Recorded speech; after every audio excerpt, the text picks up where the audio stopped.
नमस्कार. नवीन दिवसाची नवी सुरुवात. चला तर आपल्या किचनमध्ये स्वागत आहे सगळ्यांचं. आता पहा, एका स्त्रीला सकाळी उठल्यापासून रात्री झोपेपर्यंत म्हणूया आपण की मुलांच्या, घरच्यांच्या, नवऱ्याच्या, अगदी सगळ्यांच्या म्हणण्यानुसार घरात वावरावं लागतं. आणि मग किचन तर आपलं हेड डिपार्टमेंटच आहे, तर तिथे तर काय आपल्याशिवाय कोणाला ते पद नकोच असतं.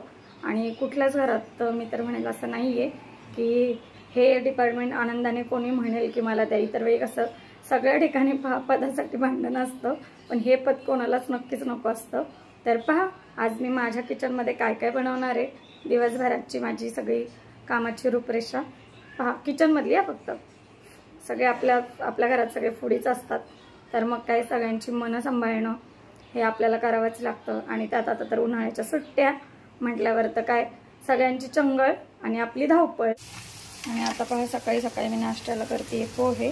शेंगदाणे तळून या पोह्यामध्येच याच्यातच काढून घेतलेत मी. कोथिंबीर बारीक चिरलेली, हळद आणि मीठ पण याला चांगले लावून घेतलं. पोहे छान असतात, सुकलेले पाहू शकता, छान मोकळे मोकळे होतात मग. आणि इथे जिरी, मोहरी, कढीपत्ता, मिरची, कांदा, टोमॅटो छान परतलं आहे. चला आता हे आपण पोहे घालूया. थोडा कांदा असा कचकटच ठेवायचं आहे, म्हणजे छान लागतात पोहे. मिक्स करूया आणि नंतर आपण थोडीशी साखर घालूया चवीपुरती. पोहे सगळ्यांनाच आवडतात, चहा पोहे एकदम मस्त. थोडीशी चवीप्रमाणे साखर, लिंबू आणि घ्यायचं सोबत मस्त.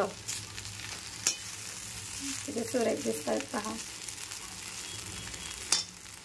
कांदा भरपूर घातला की पोहे सुद्धा छान नरम होतात. चला तर या सगळ्यांनी नाश्ता करायला मस्त गरमागरम पोहे. आणि पोह्यासोबत मस्त चहा, विलायची, आलं घालून. आज मी मस्त अशी मसाला भेंडी बनवलेली आहे, मस्त एकदम ज्युसी अशी दिसतीये. छान कांदा, टोमॅटो, भरपूर लसूण टेचून घातलाय. आणि इथे कोशिंबीर.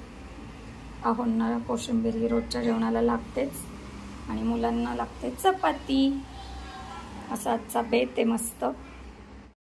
आणि सोबतच आहे कोथिंबीरीची वडी आणि मस्त असा पापड आहे, हिरव्या मिरचीचा ठेचा घालून केलेला उडदाचा. बरेच दिवसांनी माझ्या लेकाला आलेली आहे आठवण रोटी पिझ्झा बनव म्हणून.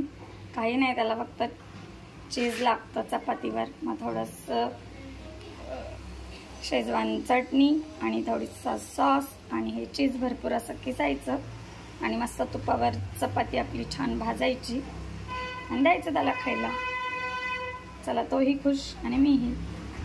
तर आज मी मस्त असे बनवलेले आहेत फिश. आणि इथे बांगडा आहे, तो मॅरिनेट करून फ्राय करण्यासाठी इथं ठेवलेला आहे.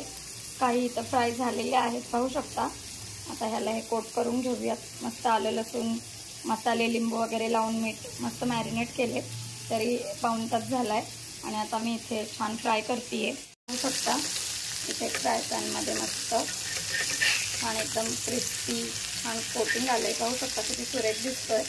आणि याचे डोकी काढून याचं कालवण केलंय, बांगड्याचं पिठलं जे आपण म्हणतो ना, फार सुरेख लागतं.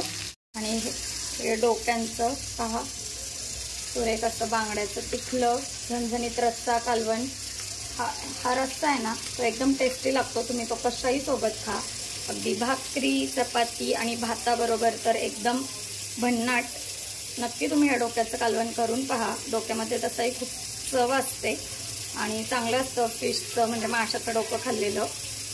हे पहा, मस्त सुरेख टेस्टी कालवण एकदम. हे मी तर तुम्हाला आवर्जून सांगेल की डोकं फेकून न देता ह्याचं कालवण करून खा, खूप छान टेस्टी लागतं. आणि इथे चमचमीत असं फिश फ्राय, बांगडा फ्राय, अगदी सुरेख पहा. चला तर असा आजचा बेत आहे. भाकरी, चपाती, भात सगळंच आहे.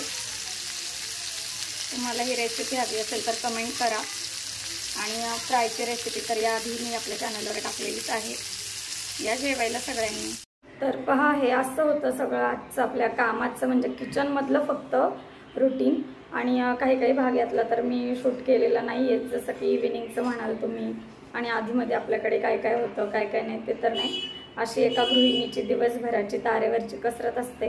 म्हणूनच मी म्हटलं हे डिपार्टमेंट कोणी आवडीने नक्कीच घेणार नाही, पण आपण सगळं ते आनंदाने करतो का, तर आपल्या घरातल्यांसाठी, आपल्या मुलाबाळांसाठी.